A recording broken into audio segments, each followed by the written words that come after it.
जरा सोचो, औरतों के मुकाबले आदमी इतने कम रह जाएं कि उन्हें बचाए रखने के लिए घर से बाहर ही ना निकलने दिया जाए। यहाँ बाहर का सारा काम औरतें करती हैं और मर्द बस पाउडर लिपस्टिक लगाकर घर पे बैठते हैं। कुछ ऐसा ही होता है हमारी आज की कहानी में। कहानी की शुरुआत होती है जापान के शोटोकु शहर में, जहाँ एक जानलेवा बीमारी फैल गई थी जिसमें चेहरे पर बहुत सारे लाल दाने हो जाते थे। ये बीमारी सिर्फ आदमियों को होती थी और हर 10 में से 8 आदमी मर जाते थे। इसी तरह आदमियों की तादाद लगातार घटती जा रही थी। अब औरतों के मुकाबले सिर्फ 25% आदमी जिंदा बचे थे और इसी वजह से समाज में भी बड़ा बदलाव आया। सारी पावर अब औरतों के हाथ में चली गई थी और तो और मेहनत मजदूरी करके घर का खर्चा चलाने का जिम्मा भी औरतों का है। आदमियों को तो बस नाजुक चीजों की तरह संभाल कर रखा जाता है। कहाँ हो रहा है ये, ले चलो मेरे को भी। उनका काम सिर्फ सुंदर दिखना और बच्चे पैदा करवाने का था। ओ भाई साहब, जिंदगी हो तो ऐसी हो, वरना कोई फायदा नहीं है।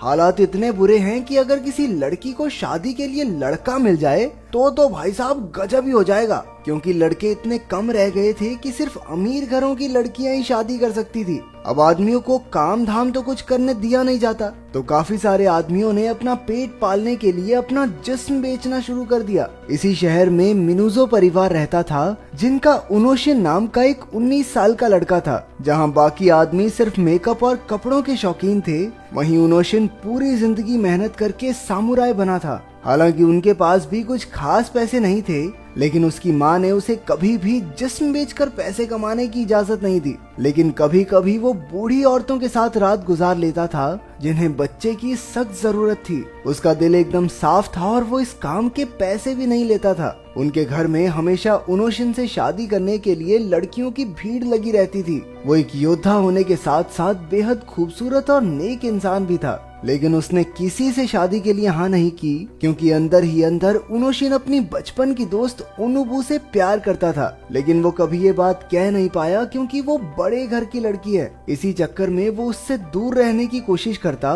लेकिन ऐसा हो ही नहीं पाता था। जब उनोशिन के घर की हालत और बिगड़ गई तो उसने एक ओकू में रहने का फैसला किया। ये जगह दरअसल राजमहल के अंदर थी, जहां रानी से शादी करने की चाहत में कई आदमी रहते थे। उन्हें खूबसूरत बनाकर रखा जाता था कि कभी ना कभी तो रानी की नजर पड़ेगी इस पे। इन आदमियों को अपने काम के लिए काफी पैसे मिलते हैं, लेकिन यहाँ तो पूरे 3000 आदमी रानी को पाने के लिए लड़ रहे थे। हम देखते हैं कि आदमी और औरतों के रोल्स एकदम बदल चुके थे। जहाँ औरतें अब सीधी साधी काम पर ध्यान देने वाली हो गई थी, वहीं आदमियों ने नखरे करने शुरू कर दिए थे। जब उनोशिन ने महल जाने के अपने फैसले के बारे में ओनुबु को बताया, तो ओनुबु ने उसे समझाने की काफी कोशिश की, लेकिन उनोशिन अपना मन बना चुका था। आखिरी बार वो ओनुबु को किस करके अपने रास्ते चला गया। महल में पहुंचने पर उसके टीचर ने बताया कि वो सबसे निचले दर्जे का नौकर है, जिसे झाड़ू पोछा करना होगा। वहीं उनोशिन ने फूजीनामा को देखा, जो वहाँ का सबसे ताकतवर आदमी था। इसके बाद वहाँ रहने वाले दूसरे आदमी उनोशिन के बालों का मजाक उड़ाकर उसे परेशान करने लगे, लेकिन उसे इस बात पर गर्व था कि ऐसे बाल सिर्फ सामुराई योद्धा रख सकते हैं। बाकी लोगों ने चिढ़कर उसे ज्यादा से ज्यादा काम दिया, लेकिन वो मेहनत करने से डरता थोड़ी था, उसे तो आदत थी। साफ सफाई के दौरान उसके साथी ने बताया कि इज्जत से बात कर मछली से,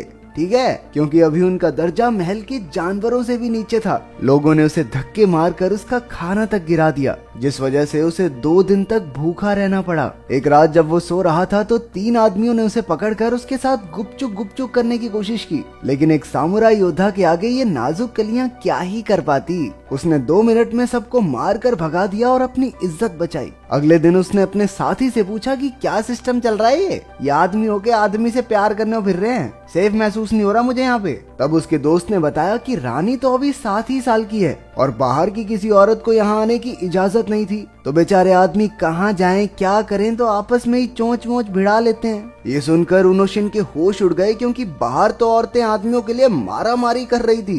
हट, ये मेरा है, चल भाग यहाँ से। ओ बकरी से मुंह वाली, भाग जा यहाँ से, इससे तो मैं शादी करूंगी, ठीक है। दोपहर के समय उनोशिन ने कुछ आदमियों को तलवारबाजी की प्रैक्टिस करते हुए देखा। उसने अपनी झाड़ू को ही तलवार समझकर प्रैक्टिस शुरू कर दी और फूजीनामी ने उसे ऐसा करते हुए देख लिया। वो उनोशिन को बाकियों के साथ डोजो में ले गया। उन्होंने उनोशिन को वहाँ के सबसे ताकतवर फाइटर सुरोका से मुकाबला करने की चुनौती दी। सब इस बात पर हंसने लगे, सुरोका से ये बच्चा लड़ेगा क्या? 2 मिनट में धरती चाटता फिरेगा, देखना। लेकिन उसने तो कुछ ही पलों में सुरोका को धूल चटा दी।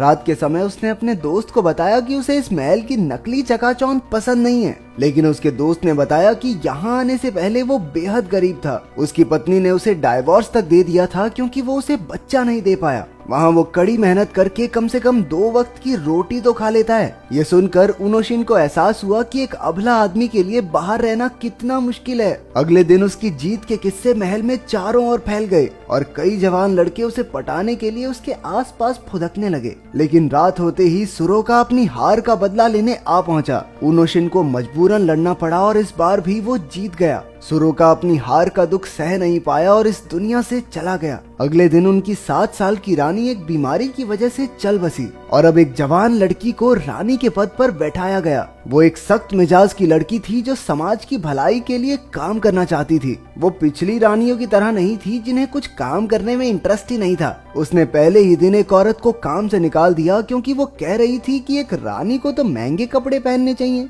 दरअसल वो नहीं चाहती थी कि महल के लोग महंगी चीजों में लदे रहें, जबकि देश भर में लोग भूख से मर रहे थे। उसके इस कारनामे के बाद महल में लोग उससे डरने लगे। अगले दिन वो शहर में भेष बदल कर चली गई। उसने ध्यान से देखा कि आम लोग कितनी मुसीबत से अपना पेट पाल रहे हैं। ज्यादातर आदमी तवायफों की जिंदगी जीने के लिए मजबूर थे और उन्हें कोठे में रखने वाले लोग उनके साथ जानवरों से भी बदतर व्यवहार करते थे। आम लोगों को पूरा दिन मेहनत करके रात को ही रोटी नसीब होती थी। उधर महल में जवान रानी के आने से आदमियों की उम्मीदें जाग उठी थी। सबने उसके सामने जाने की तैयारियां शुरू कर दी, लेकिन सिर्फ हाई लेवल के आदमियों को ही उसके सामने जाने की इजाजत थी। इसलिए उनोशिन जानता था कि उसका तो कुछ नहीं होने वाला, लेकिन उसकी तलवारबाजी से इम्प्रेस होकर फुजिनामी ने उसे भी हाई लेवल का बना दिया। प्रमोशन के बाद उनोशिन भी अपने कपड़े तैयार करवाने में लग गया, जिन्हें पहनकर वो रानी के सामने जाएगा। बाकी आदमियों की तरह उसने महंगे और भड़कीले कपड़े नहीं चुने।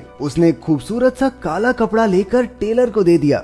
साकेवा नाम के एक दर्जी ने दिल लगाकर उसकी ड्रेस तैयार की, जिससे उनोशिन काफी खुश हुआ। लेकिन इनाम के तौर पर दर्जी को कुछ देने के लिए उसके पास कुछ नहीं था, तो उसने दर्जी के होठों पर चुम्मी चिपका दी। बहुत बढ़िया चीज है ये, मैं तो कह रहा हूँ पेटीएम हटाओ, चुम्मी पे शुरू करो, सब चुम्मी से पेमेंट करेंगे अब। जब रानी से मिलने का दिन आया तो सब उसके कपड़े देखकर हंसने लगे। उससे कहा गया कि रानी के सामने सर झुकाकर रखे, और अगर रानी ने उससे उसका नाम पूछा तो ये साफ हो जाएगा कि रानी ने उसे चुन लिया है। इसके बाद जब रानी उनके सामने से जा रही थी तो उसका पैर एक कपड़े में अटक गया, जिसकी वजह से वो थोड़ा लड़खड़ा गई। ये देखकर किसी आदमी की हंसी छूट गई। जब रानी ने पूछा कि ये कौन था, तो हमेशा सच बोलने वाला अपना उनोशिन सामने आ गया। उसका खूबसूरत चेहरा और सादे कपड़े देखकर रानी ने उसका नाम पूछ लिया। ये देखकर सबके होश उड़ गए। इसका सीधा मतलब ये था कि रानी ने उसे चुन लिया है। अब उन्हें आज की रात साथ गुजारनी है, लेकिन शाम को उसे बताया गया कि रिवाज कुछ ऐसा है कि रानी के साथ पहली रात गुजारने वाले आदमी को अगले दिन मौत के घाट उतार दिया जाएगा। ये सुनकर उनोशिन के होश उड़ गए। अबे मरने थोड़ी आया था मैं यहाँ। लेकिन जब उसे पता चला कि इसके बदले उसके परिवार को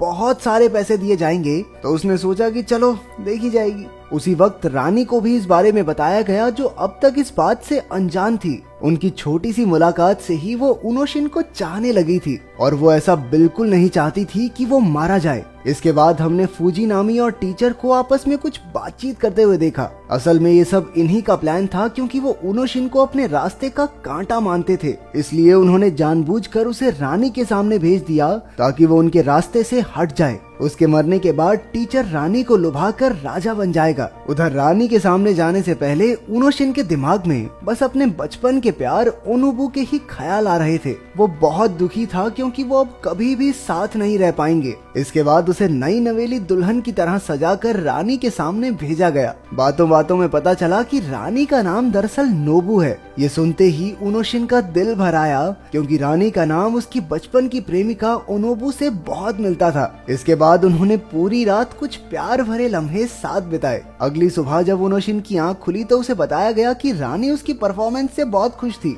लेकिन चलो बेटा अब मरने का टाइम हो गया है। उसका दोस्त और दर्जी उसकी मौत पर बहुत रोए। उसके परिवार को बहुत सारे पैसे दिए गए, लेकिन उन्हें झूठ कह दिया गया कि उनोशिन की मौत बीमारी की वजह से हुई है। कई महीने बीत गए, लेकिन ओनोबू अभी भी अपने प्यार को भूली नहीं थी। वो हर रोज उसकी याद में रोती और उसकी कब्र पर फूल चढ़ाने आती। लेकिन एक दिन उसके सामने जीता जागता उनोशिन आकर खड़ा हो गया। उसने बताया कि रानी की दरिया दिली की वजह से वो जिंदा है। रानी को उसे मिलने वाली बेरहम सजा मंजूर नहीं थी, इसलिए उसने अपने आदमियों को भेजकर उनोशिन की जान बचा ली। ये सुनते ही ओनोबु उससे बुरी तरह लिपट गई और कभी उसका साथ न छोड़ने का वादा किया। आखिरकार रानी ने महल के सारे आदमियों को रिहा करके आजादी से अपनी जिंदगी जीने को कहा। उसने सबको नए सिरे से अपनी जिंदगी शुरू करने के लिए कुछ पैसे भी दिए। इन आदमियों की वजह से और बच्चे पैदा होंगे जो बाद में पैसे कमाएंगे और सरकारी खजाने पर बोझ थोड़ा कम हो जाएगा। तो अगर लड़के सच में कम रह गए तो क्या लड़कियां उन पर डोरे डालेंगी?